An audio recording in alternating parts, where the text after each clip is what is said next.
4 leaders of the Proud Boys have been convicted of seditious conspiracy. That's where we're starting the 7 from the Washington Post. I'm Jeff Pierre. It's Friday, May 5th. Let's get you caught up with today's 7 stories.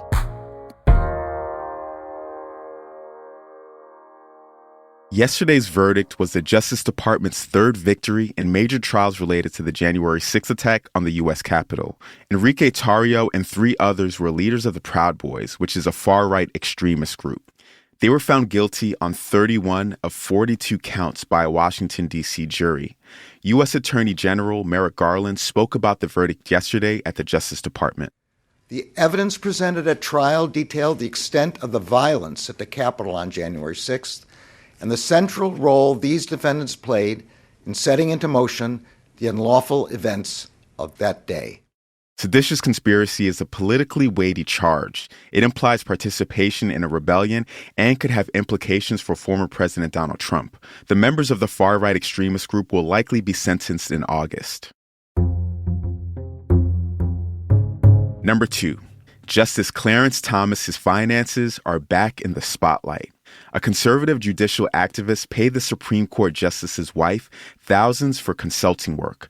But according to documents reviewed by the Post, he asked that Ginny Thomas's name be left off the paperwork.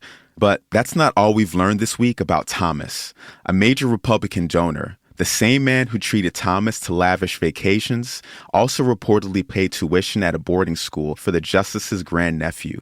Thomas didn't report those tuition payments in his official disclosure forms. These kinds of financial interactions and omissions have added to a growing outcry over the court's ethics practices and to more conflict of interest questions surrounding Thomas.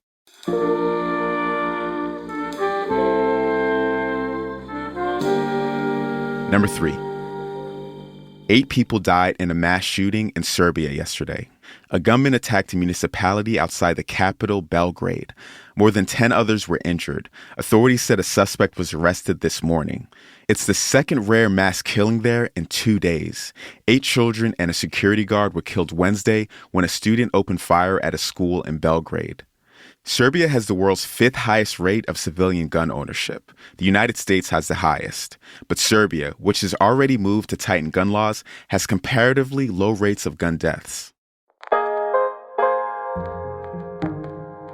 There's a showdown over abortion happening in North Carolina. That's story number 4.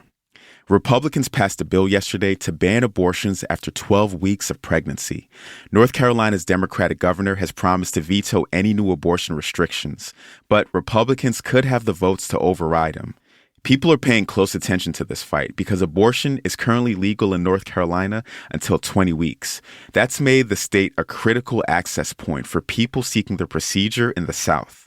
The bill would significantly narrow that legal window, even though the ban doesn't go as far as some other states. It also includes an exception for rape and incest, as well as for the mother's life.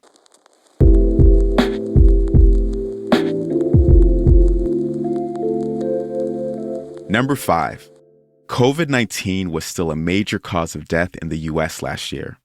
According to new CDC data, the virus killed more than 500 people a day. That's a drop from 2021, but shows that the coronavirus has not become like the flu or a cold. Ahead of COVID in terms of deaths were heart disease, cancer, and a category that includes drug overdoses. Number 6. The UK is celebrating King Charles III's coronation this weekend. The ceremony is tomorrow at Westminster Abbey.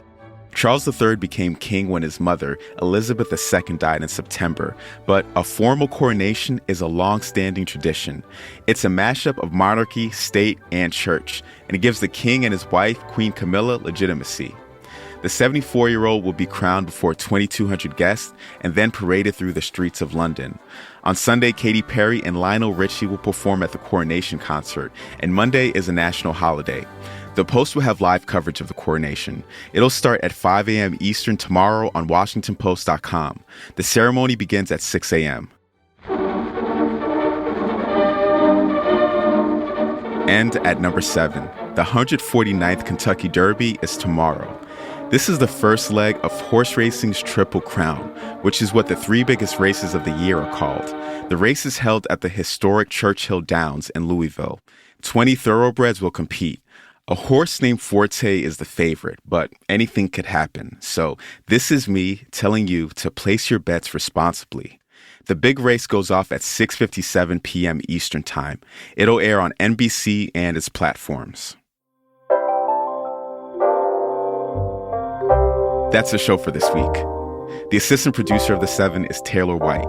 The staff writers are Tess Homan and Jamie Ross. John Taylor is our editor. Additional editing by Christina Quinn and Renita Jablonski. Copy editing by Francis Moody, Melissa No, and Thomas Haliba. Mixing and sound design is by Jim Briggs and Justin Garish. Our theme music is by Edith Mudge. I'm Jeff Pierre. Thanks for listening, and live it up. It's the weekend. I'll meet you back here on Monday.